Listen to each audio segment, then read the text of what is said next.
Hari itu, hujan turun pelan. Rintiknya tidak deras, tapi cukup bikin suasana jadi kelabu. Bella berdiri di depan pagar besi hitam yang mulai berkarat. Di balik pagar itu, berdiri bangunan 2 lantai bercat putih kusam dengan halaman sempit yang dipenuhi oleh lumut dan bunga kamboja yang kuning. Entah kenapa, dari sekian banyak bunga, cuman bunga kamboja lah yang tumbuh subur di situ. Tulisan kosan 13 tertempel di tembok depan. Huruf-hurufnya mulai pudar seperti enggan dikenal. Bella narik nafas dalam-dalam. Ini hari pertamanya pindah dari rumah ke kontrakan. Kosan murah katanya. Lokasinya dekat kampus, katanya. Tapi dari tampang bangunannya, Bella tahu harga yang terlalu murah. Selalu ada harganya sendiri. Pintu depan dibuka oleh seorang wanita parubaya. Tubuhnya kurus, rambutnya dikonde, dan wajahnya kaku seperti topeng. "Selamat malam, kamu Bella ya?" Suaranya pelan, hampir tak didengar. "Iya bu, saya yang kemarin WhatsApp nomor soal kamar kosong." "Masuk aja, kamar kamu nomor 1 ya, di lantai bawah." Bella melangkah masuk, menyeret kopernya yang bunyinya memantul di lantai semen.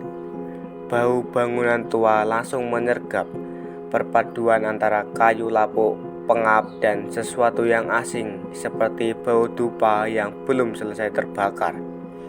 Lorong kosan sempit, penerangannya remang.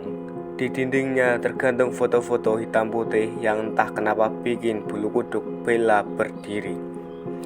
Foto-foto itu semua potret bangunan ini, tapi dari zaman dulu, lebih tua, lebih kelam.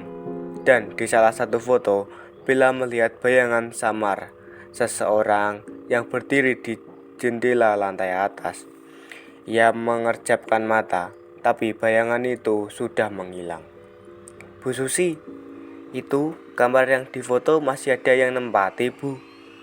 Bu Susi pun diam sejenak, menoleh ke arah foto yang dimaksud. "Oh, itu no kamar nomor 3. Jawabnya singkat. "Sekarang kosong." "Kosong kenapa, Bu?" Bu Susi hanya tersenyum tipis. Gigi-giginya yang kuning seperti sudah lama tidak pakai senyum. "Kamar kamu nomor 1 ya, ini kuncinya." Bella pun merasa seperti baru saja melewati sesuatu yang seharusnya tidak ditanyakan. Tapi rasa penasaran itu sudah terpatri di benaknya. Kamar nomor 5 cukup sederhana. Ada ranjang besi, meja belajar, lemari, kayu tua, dan satu jendela kecil yang menghadap ke lorong belakang. Dindingnya agak lembab dan ada bercak air di langit-langit. Tapi setidaknya bersih, masih bisa ditolerir. Sambil membongkar koper, Bella mendengar langkah kaki dari kamar sebelah. Ia keluar, berharap bisa kenalan dengan penghuni lain. Kamu anak baru ya?" sapa seorang cewek berambut pendek pakai hoodie kelabu.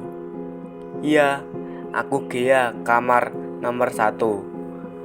"Aku Bella, kamar 5. "Berani juga ya kamu ambil kamar itu?" Gia nyengir deketan menggernyit. "Emang kenapa sama kamar 3? Gia mau jawab, tapi tiba-tiba pintu kamar 3 berbunyi. Prak! Padahal tadi dibilang kosong. Bella menoleh cepat, cuman gelap di balik celah pintunya.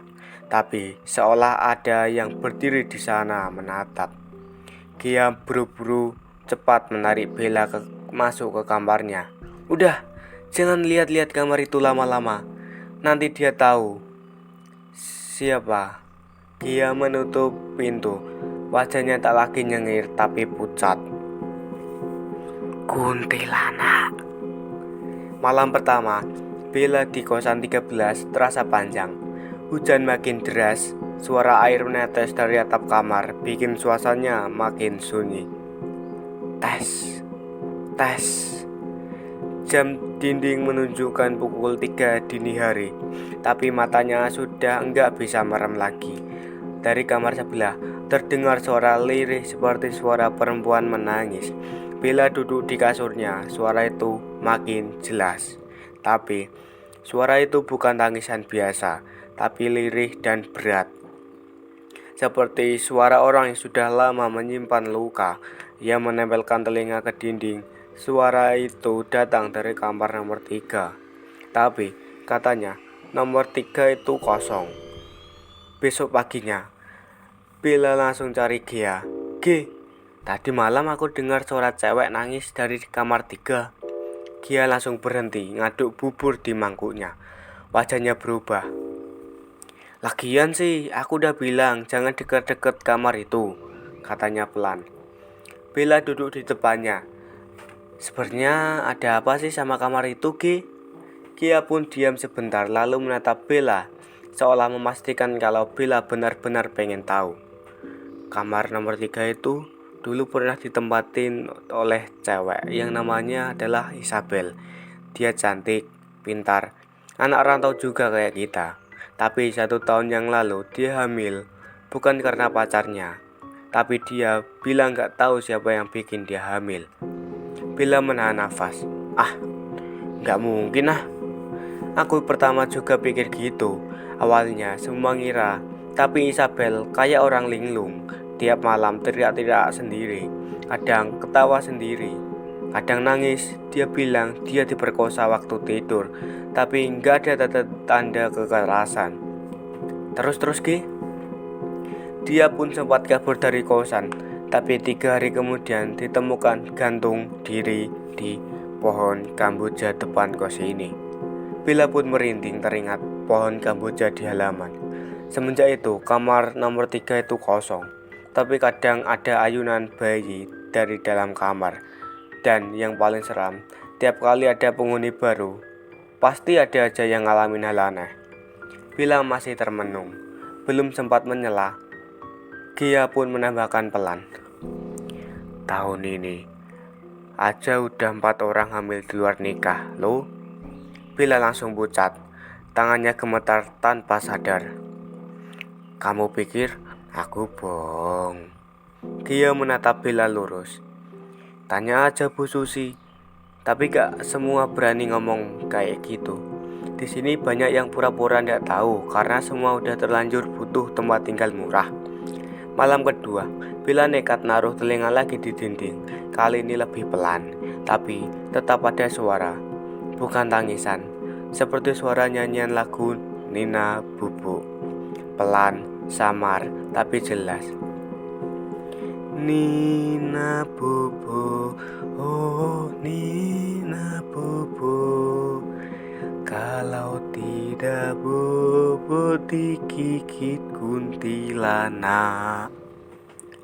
Bella membeku dari jendela. Ia melihat bayangan putih berdiri diam di bawah pohon kamboja. Bajunya compang-camping, rambutnya panjang, menjuntai, dan wajahnya bukan manusia. Hari-hari di kawasan 13 semakin terasa berat. Bella mulai merasakan sesuatu yang aneh setiap kali melewati kamar nomor 3. Seperti ada yang mengikutinya, mengamati dari balik bayang-bayang. Setiap kali ia melangkah keluar, mesti ada sepasang mata yang menatapnya dari dalam lorong. Tak terlihat, tapi ada. Malam ketiga, Bella memutuskan untuk tidak tidur. Ia duduk di depan meja belajarnya, membuka laptop, mencoba mengalihkan pikirannya dengan tugas kuliah yang menumpuk. Tapi konsentrasinya terganggu. Sesekali ia mendengar langkah kaki di luar kamar, padahal tahu benar bahwa hanya ada 3 kamar yang dihuni di lantai bawah. Kamar nomor 5, 6, dan 7. Tapi yang paling aneh, pagi itu ia menemukan secari kertas di bawah pintu kamar.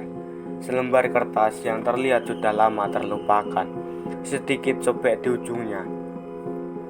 Di atas kertas itu hanya ada kalimat tulisan dengan tangan yang terlihat tergesa-gesa. Jangan tinggal di sini, kau akan hamil tanpa tahu siapa bapaknya. Bella menelan ludah. Ada yang menggerakkan bulu kudunya. Ini pasti peringatan dari seseorang yang sudah tahu apa yang terjadi di sini. Peringatan tentang nasib penghuni kosan 13 yang selalu berakhir dengan kehamilan tak berdosa tanpa pasangan. Pikirannya kacau. Apakah itu peringatan atau cuma lelucon gila dari penghuni lama? Tapi Bella tahu tak ada yang bisa dianggap sepele di tempat ini. Sesuatu yang gelap dan tak terlihat sedang menunggu di sini. Menunggu penghuni berikutnya. Siang itu, dia kembali mendekati Bella dengan wajah yang pucat. "Kamu masih tetap tinggal di sini?" tanyanya tanpa basa-basi. Bella hanya mengangguk. Ia ingin bicara lebih banyak, ingin tahu lebih banyak. Tapi setiap kali ingin membuka mulut, dia justru menunduk dan menghindar. Ada ketakutan yang jelas di wajahnya. "Kamu jangan coba-coba dekat sama kamar nomor 3. Pokoknya jangan," dia berkata dengan nada pelan. Aku takut." "Kenapa kamu bilang kamu tahu apa yang terjadi di sini? Kan?" Dia menoleh cepat. "Kamu belum tahu semuanya yang di kamar 3. Bukan cuma hantu biasa. Ini lebih dari itu. Yang kemarin aku ceritain sih, waktunya aku makan bubur." Malam berikutnya, Bella tidak bisa tidur semalaman suntuk. Rasa yang takut mulai menggerogoti hatinya semakin kuat. Pagi itu, tubuhnya terasa lelah dan berat seperti ada sesuatu yang mengikatnya. Setiap kali ia berusaha mengalihkan perhatian, bayangan sosok Kunti itu selalu muncul mengawasi dari kejauhan. Bahkan ketika ia menatap cermin, matanya mulai terlihat kosong, seolah ada yang mengendalikannya. Sejak malam itu, ada hal yang sangat berbeda pada dirinya. Beberapa kali ia merasa pusing, perutnya mual, dan seperti ada sesuatu yang bergerak di dalam tubuhnya. Setiap kali ia melihat ke cermin, seolah-olah ada perubahan di wajahnya, sesuatu yang tak dapat dijelaskan dengan kata-kata. Pagi ini, ia melihat Gia yang terlihat lebih pucat dari sebelumnya. Gia menghampirinya dengan wajah ketakutan yang jelas. "Bella, kamu gak bisa tinggal di sini lagi." Suara Gia serak hampir terdengar seperti orang yang sedang sekarat. Bella hanya mengangguk. "Kenapa, Gi? Kamu masih belum bilang apa yang terjadi di sini." "Bella, pokoknya kamu harus pergi. Kalau enggak, kamu akan jadi bagian dari mereka. Bagian dari kutukan yang enggak pernah selesai. Setiap penghuni di sini yang tinggal lebih dari setahun, mereka selalu hamil tanpa pasangan. Dan setelah itu, mereka semua hilang." Dia pun menggenggam tangan Bella dengan kuat. Matanya berair dan tubuhnya gemetar. "Aku gak bercanda, Bella. Isabel juga seperti itu. Dia gak tahu siapa bapak anaknya. Begitu hamil, dia merasa terperangkap dan akhirnya dia bunuh diri. Tapi sebelum dia mati, dia bilang suatu hal yang gak pernah aku lupakan. Dia bilang, siapapun yang tinggal di kawasan 13 lebih dari setahun akan dihukum oleh orang kuntilanak itu. Mereka yang hamil tanpa tahu siapa bapaknya akan dibawa oleh roh itu." Bila merasa pusing, rasanya dunia ini berputar. Jadi, semua ini ada hubungannya dengan kuntilanak itu. Dan siapa yang memeliharanya? Dia hanya mengangguk. Bibirnya bergetar. Dia menginginkan mereka. Bella menginginkan kita semua. Yang dia inginkan adalah kehamilan tanpa pasangan, dan kita nggak bisa keluar dari sini tanpa membayar harga yang mahal. Apa yang harus kita lakukan, Gi? Dia pun menatap Bella dalam-dalam, dan suara itu terdengar lebih serius. "Kamu harus pergi sekarang. Jangan tunggu lebih lama. Semua penghuni kosan ini sudah terperangkap dari kutukan itu. Dan kamu yang terakhir, Bella. Kamu yang terakhir untuk menjalani nasib ini." Bella pun terdiam.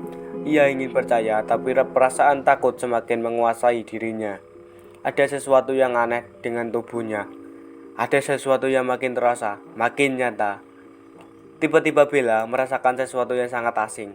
Rasa mual dan datang begitu yang sangat mendalam. Ia berlari ke kamar mandi, muntah, dan saat menatap dirinya di cermin, Matanya membesar. Ada sesuatu yang bergerak di dalam tubuhnya. Hari-hari selanjutnya semakin mengerikan. Bella merasa tubuhnya semakin berat, seperti ada makhluk yang sedang tumbuh di dalam dirinya. Perutnya pun membengkak perlahan, meski ia tahu ia tak mungkin terjadi dalam waktu secepat itu. Ia mulai menyadari bahwa ini bukan sekedar kehamilan biasa, ini lebih dari itu. Pagi itu, ia pergi ke dokter. Hasil tes kehamilannya mengejutkan. Ia memang hamil, tapi saat dokter bertanya, Bella hanya bisa terdiam. Ada kekosongan besar di dalam pikirannya.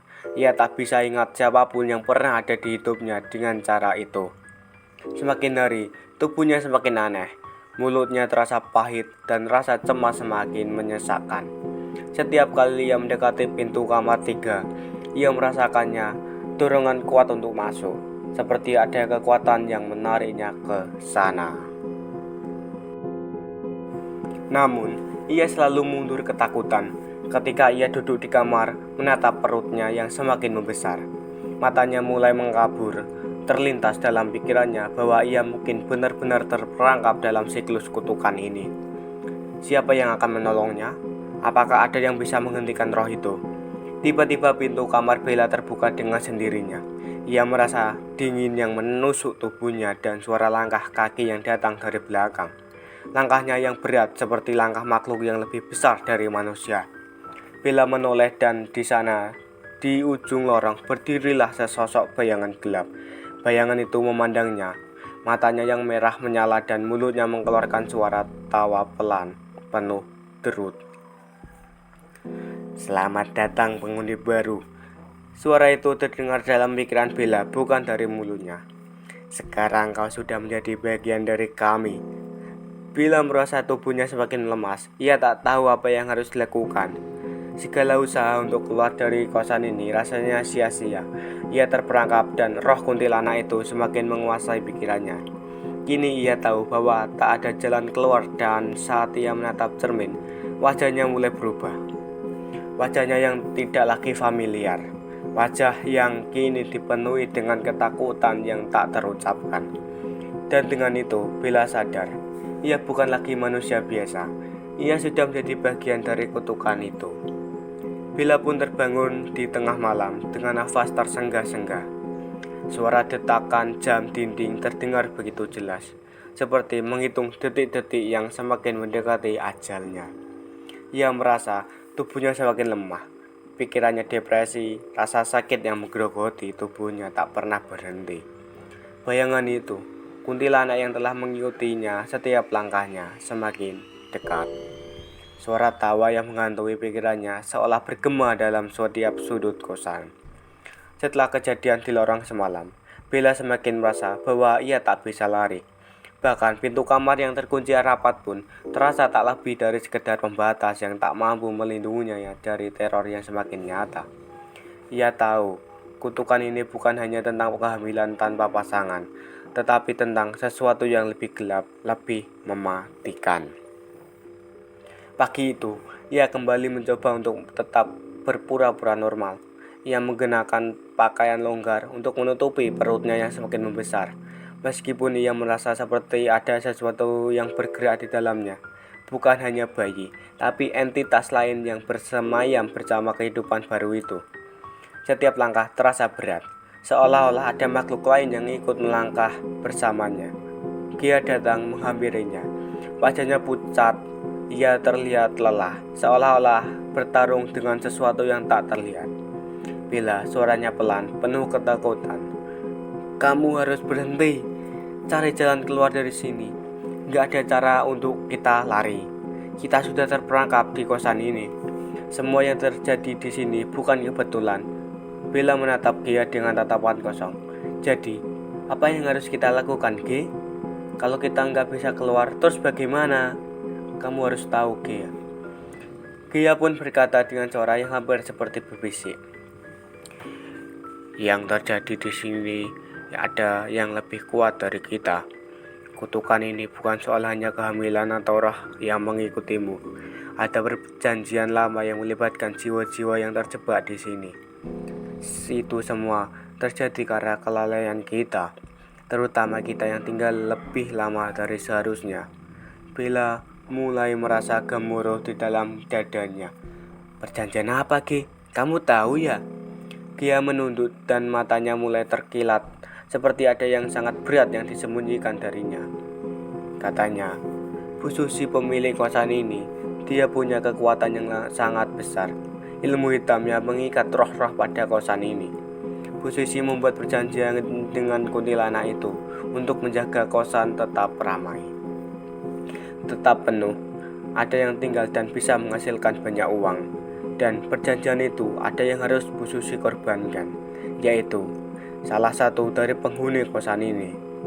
Setiap tahun akan ada perempuan yang dirasukin kuntilanak itu, dan si kuntilanak itu akan melakukan hubungan badan dengan pasangan spesiesnya, yaitu sesama jin jantan yang menyukai si kuntilanak itu.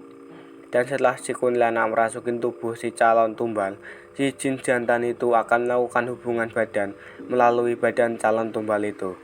Makanya bisa hamil tanpa pasangan secara fisik. Jadi, maksud kamu, Ki, aku hamil karena perjanjian itu? Bila bertanya semakin bingung dan takut. Dia mengangguk pelan.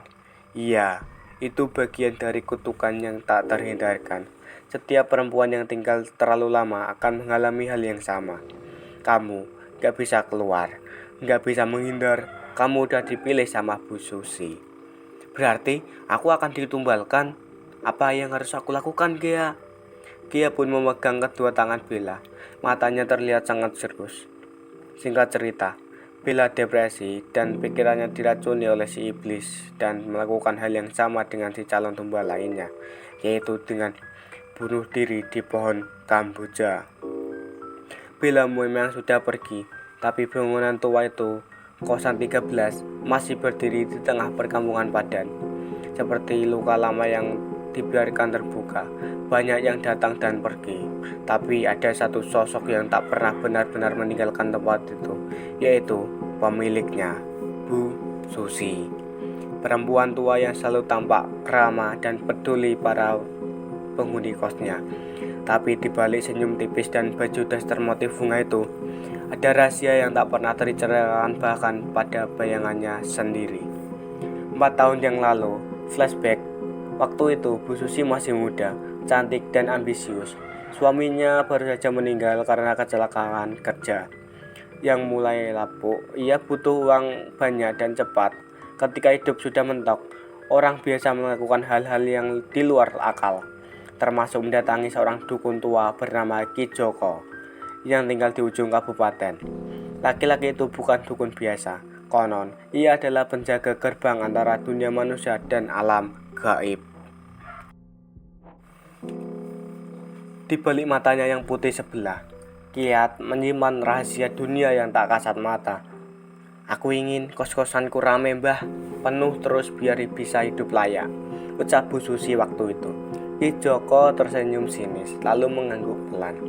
Bisa, tapi ada syaratnya. Syarat itu bukan sekedar sesajen, bukan pula darah ayam atau kepala kambing. Ia harus menyediakan tumbal hidup satu perempuan setiap tahun. Tapi bukan sekedar dibunuh. Tumbal itu harus dihamili oleh kekasih dari sang penjaga gerbang alam gaib, yaitu jin jantan yang adalah pasangan dari sosok kuntilanak penjaga kosan itu. Jin betina itu akan masuk ke tubuh perempuan yang akan ditumbalkan, jelas Ki Joko, dan jin jantannya akan menyutubuhi tubuhnya di malam hari saat dia terlelap atau sedang linglung. Dan setelah hamil, jin jantan itu akan memberikan kekayaan padamu, Susi. Bu Susi sempat ragu, tapi bayangan anak-anaknya yang kelaparan dan rumah yang akan dijual bank membuat ia menyuruti syarat itu. Sejak hari itu, ia menerima perjanjian dan kos-kosannya selalu penuh. Kembali ke masa kini, tak ada yang tahu kalau dari tahun ke tahun selalu ada satu perempuan yang tiba-tiba hamil di luar nikah, depresi, dan ditemukan meninggal di kamar mandi atau gantung diri di loteng. Mereka selalu dengan cerita yang sama. Mereka bermimpi disetubuhi oleh sosok bayangan hitam. Mereka merasa selalu ada yang mengintai dan mereka selalu mengeluh tentang suara tangisan bayi yang tak pernah terdengar oleh orang lain. Suatu malam, saat hujan deras turun di luar kos, Bu Susi berdiri di depan cermin. Wajahnya sudah tua dan keriput, tapi sorot matanya tetap tajam seperti dulu. Ia tersenyum samar menatap bayangan hitam yang muncul di belakangnya lewat pantulan kaca. Siapa penghuni kos di tahun berikutnya yang akan ditumbalkan? Selesai.